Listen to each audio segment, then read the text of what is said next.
Euh, C'était une rencontre sur un nouveau projet que l'Institut mondial sur la croissance verte veut lancer dans la région de Saint-Louis, particulièrement dans le département d'Agana, en collaboration avec la République de Corée. Bien évidemment, en collaboration également avec des services techniques de l'État tels que la SAED. Donc, c'est un projet extrêmement important parce que ça porte sur l'agriculture, qui est une des politiques phares de l'État du Sénégal pour l'atteinte de certains objectifs de sécurité et d'autosuffisance alimentaire. Et nous savons que pour atteindre cet objectif de souveraineté et d'autosuffisance alimentaire, il nous faut augmenter considérablement les volumes de production dans toutes les filières.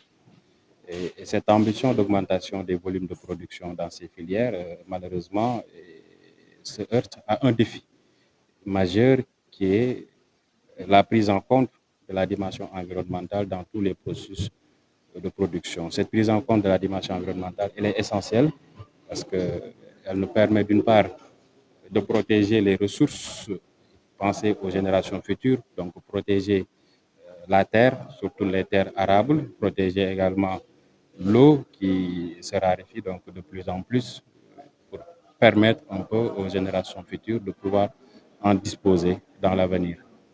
Et d'autre part, ça permet donc de s'adapter aux effets du changement climatique qui compromettent l'atteinte donc de certains objectifs en termes de rendement à cause donc de la raréfaction de l'eau, mais aussi de la baisse de la pluviométrie, mais également à cause de la perte donc de terres arables. Donc tous ces phénomènes font qu'il nous faut de nouvelles pratiques, de nouvelles techniques culturelles permettant de renforcer la résilience des communautés donc, face au changement climatique dans les activités donc, de l'agriculture. C'est dans ce sens que DJI, l'Institut mondial pour la croissance verte, a pensé à mettre en place donc, ce nouveau projet, un projet sur l'agriculture qui se veut intelligente face au changement climatique, mais aussi un projet dont l'un des objectifs est de renforcer donc, la résilience des communautés, la résilience donc, des producteurs donc, face aux effets du changement climatique et augmenter par la même occasion donc, leur rendement ainsi que leur profit. Donc, c'était un peu l'objectif donc, de ce nouveau projet qui est lancé aujourd'hui dans la région de Saint-Louis. L'Institut mondial de la croissance verte vient en appui en tant que partenaire stratégique pour l'État du Sénégal. Et l'objectif principal de ce projet, c'est que face au changement climatique, nous nous sommes rendus compte qu'il y a eu des baissements de rendement, il y a une nécessité de création d'emplois et aussi l'intégration de la technologie et aussi l'aspect genre.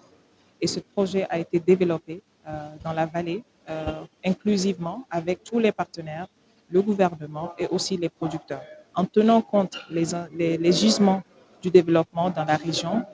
L'objectif principal de ce projet, en partenariat avec le gouvernement du Corée, accompagné aussi ici aujourd'hui par les représentants de l'ambassadeur de Corée au Sénégal. Le projet a été financé par le ministère de l'Agriculture de Corée en totalité de 3,58 millions de dollars durant 3 ans dans la vallée.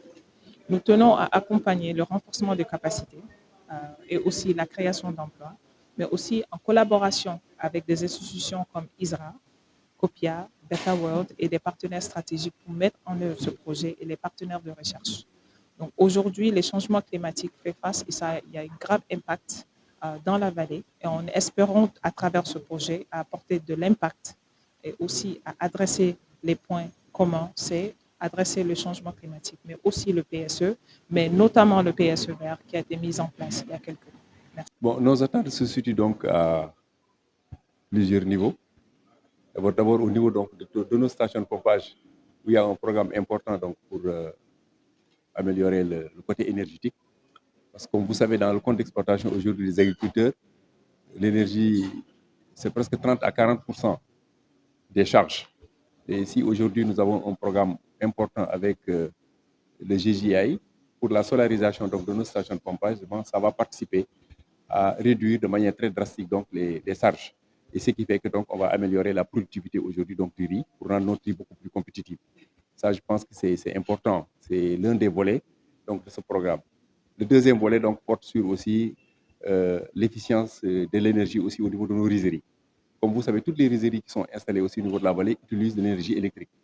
Et ça aussi, c'est un facteur important qui renchérit donc aujourd'hui le coût du riz blanc donc, au niveau des consommateurs.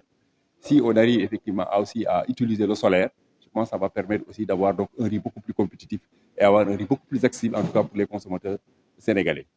Et ce projet qui vient donc d'être lancé donc, ce matin, tout à l'heure, donc, avec Michel le gouverneur de la région de Saint-Louis, porte aussi sur la productivité des cultures maraîchères, des cultures donc horticoles, qui sont aujourd'hui frappées quand même de plein fouet par les effets donc, des changements climatiques.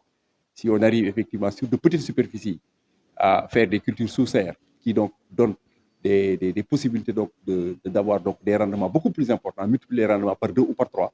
Je pense que voilà, sur de petites superficies, on arrive donc à avoir des productions importantes. Ça va participer donc à l'atteinte des objectifs que nous sommes fixés dans le cadre de la stratégie de la souveraineté alimentaire au Sénégal.